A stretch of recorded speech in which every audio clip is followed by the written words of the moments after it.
Manever I say ma PENDREAM TV. PENDREAM TV there, osia dem yopo.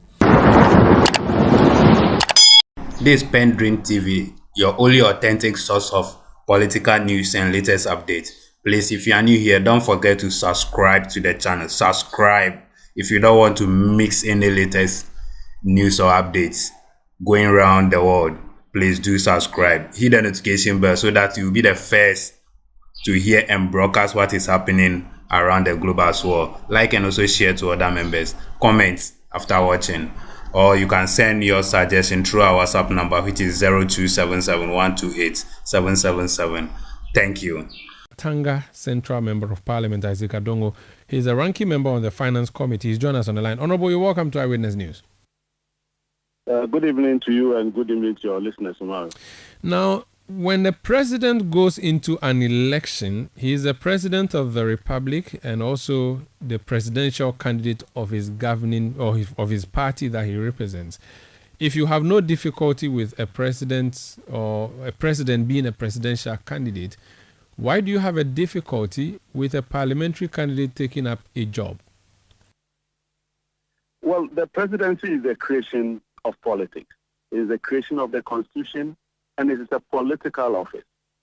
The managing director of a bank is not a political office. That is the difference between the president being a flag bearer and the commander-in-chief of the armed forces, because that is the creation of the Constitution. It was created to be a political office. But the MD of a bank is not a political office. So we cannot be confusing the two. What I have seen the president do is to consistently show lack of faith and the desire to save NIB from its numerous challenges. What it has done now is to turn NIB into a political financing machinery for a parliamentary candidate.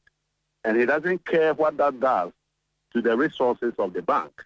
But it is not only that. Even with the Bank of Ghana, Felix Addo, a renowned accountant, one time the country manager of Prez, his competence is not in doubt. But this is about the second or third time that the Bank of Ghana is appointing him as an advisor to NIB. What happened to the previous appointment? What is there? What is there that he's going back to do? What has he not finished? And if I were him, such a professional, I will reluctantly decline my involvement with NIB because it simply doesn't make sense for you to go there and advise a bank on the first instance, second instance, and what we have is a bank that is the most ill-capitalized in our country, a bank that is virtually insolvent, and all that they are doing at this point in time is simply say that, look, the IMF program is saying that, look, before you can get the next chance, show commitment that you want to resolve the issues with NIB. So let's appoint a new managing director. Let's appoint a new advisor to NIB. Let us send a token of about 1.9 billion as part payment for recapitalization and go and show to IMF. This is what we have done. This is the effort we are making. We have sacked the old MD. We have brought a new one. We think that will lead to a new leadership. Never mind that he's a political person. Never mind that he's politically exposed. Never mind that he's a parliamentary candidate. Never mind that exposes the fund, that 1.9 billion that we are sending there. It appears to me it is to find a way back to the NPP for political financing of 1 billion, 1.29 billion. And so you put a political machinery there to make sure that you dissipate those resources. But on top of that, you get rewarded by IMF. That then sends you another amount of money for fulfilling certain obligations that are in your agreement. This is very, very terrible for our country. And the bank deserves better, and the people of Ghana deserve better. It's interesting you say that when I asked you the question about juxtaposing the two, you said the presidency's job is a political one. It makes sense. But isn't our government, the very nature of it, very also political? Everybody you expect to play a neutral role or an independent role is put there by a politician anyway, starting from the central bank governor himself, who is appointed by the president, who is partisan. So if it is okay for the president to appoint a BOG boss whose political leanings you may not know, but of course there's a possibility that the president is choosing someone he's comfortable with, why do you then have a difficulty when a bank that is regulated by this same central bank governor is getting an appointee or an MD being appointed, which MD is a politician, an active one as that.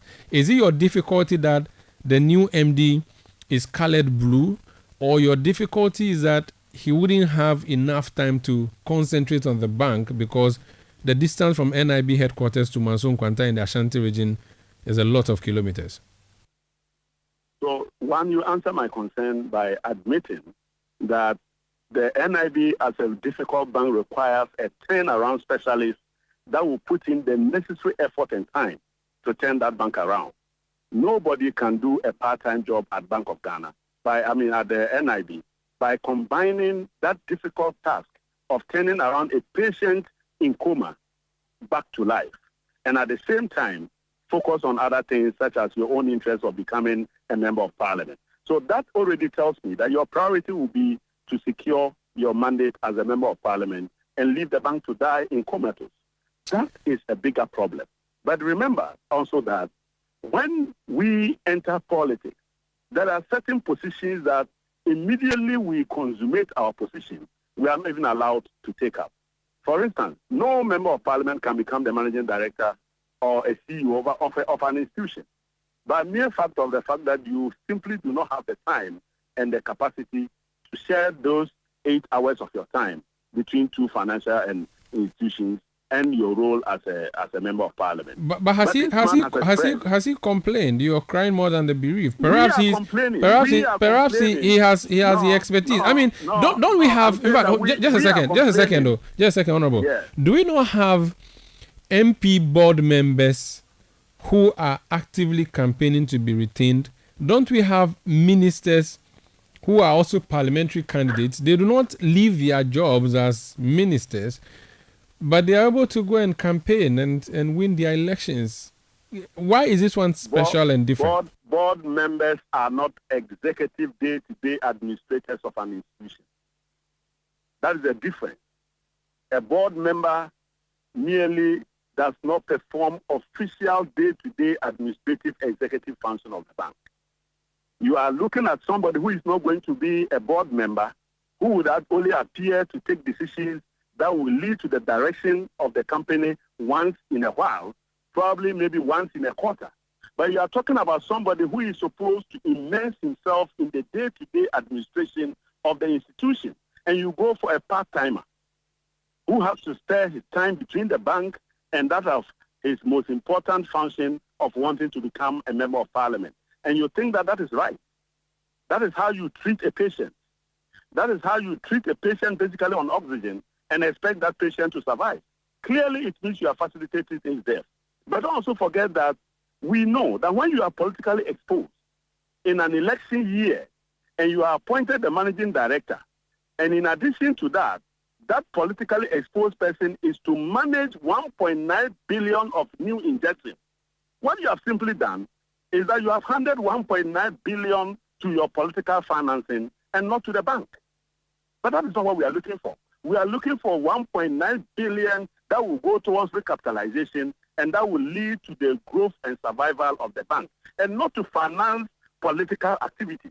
And that is what we have simply done. We'll set everything up to ensure that we send 1.9 billion and dissipate it to finance political activity. And you don't see anything wrong with that. What is the proper process of this appointment? Because the bank has made the announcement. Does it have to be ratified anywhere? Does the House of Parliament have to have a say in this? Who ultimately can reverse this if there's need to reverse it at all? And where can there be a scrutiny of it if there ought to be a scrutiny? That reversal has to happen at the board level. The president has signaled who he wants to be the MD, and it is up to the board of directors to take the processes and steps to ensure that they comply with the internal regulatory activities of the bank in order to secure that appointment. And we expected that the Bank of Ghana governor would have been very mindful of the fact that this is an ill-conceived appointment. This is an appointment that is injurious to the health of the bank, and it is an appointment that does not guarantee that this bank will be in safe hands, and therefore would have declined the appointment of this man. But he himself has approved it. He has also gone ahead to approve another advisor who has been there many times and has achieved no results. The end result is that both of them, this man was a deputy managing director. This is why they brought the bank on its knees. In fact, we had to undertake press conference upon press. I can tell you that at one point they had taken a decision to kill that bank. And it has to take me and my team to undertake a press conference at the last minute. And you recall the fallout that I had with the then managing director, who I'm happy he's now been sent home to go and have his peaceful retirement and not a retirement in that bank. Now, what is the difference?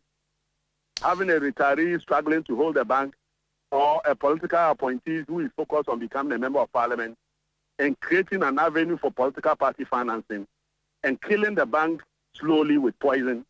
Which one is better? It's unfortunate that these people just don't think about us. They think about how to win power. They think about how to save themselves and not the institutions that they came to inherit. And I'm very sorry for NIB. I don't see any way out. I cannot wait for a new leadership under His Excellency John Dramani Mahama to rewrite the wrong and put the right people in place and the right structures with a genuine effort to save that bank and reposition it as one of the most enviable banks that we can ever have in our country. Thank you so much for speaking to us. That's Bolga Central MP and ranking member on the Finance Committee, Isaac Adongo. Thank you for watching. PENDREAM TV really appreciate your time. Please, if you have not yet subscribed, please do so for us. Hit the notification bell so that you'll be the first to receive any latest updates loaded onto the channel. Also like, share, and comment on the content posted. Thank you. PENDREAM TV. Now, so far so good. Say open online portal e Ghana. Nipa share, nipa follow, nipa comment here. To my best of knowledge, without any biases, PENDREAM TV.